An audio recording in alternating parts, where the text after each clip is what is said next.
So the first time I saw Figure 4, I thought we have our hands on a technology that can help our manufacturers bridge the gap between low volume injection molding and prototyping.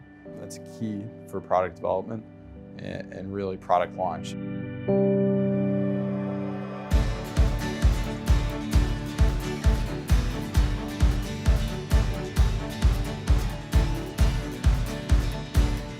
.3dprinted.parts.com was founded in 2015, and it's a division of Scarlett Incorporated.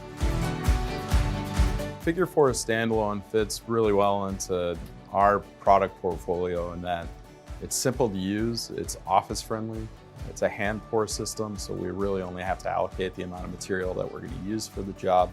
Incredibly simple setup of the parts. It's just a real nimble machine for us.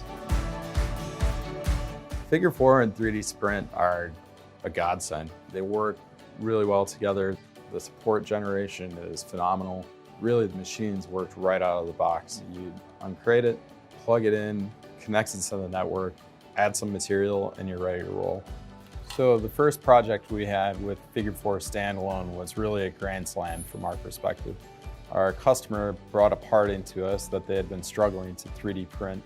They needed 30 of the parts with a very fast turnaround.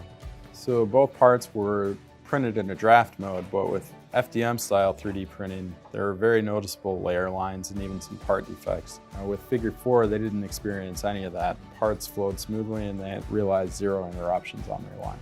When I delivered these parts to the customer, they were dumbfounded. They went from this to this in a matter of 2 days, and they couldn't believe these parts were 3D printed. We absolutely love Figure 4. It's fast, it's simple, it's inexpensive, it's reliable. I've had 2,000 parts in that one build failure. You can't say that with other machines.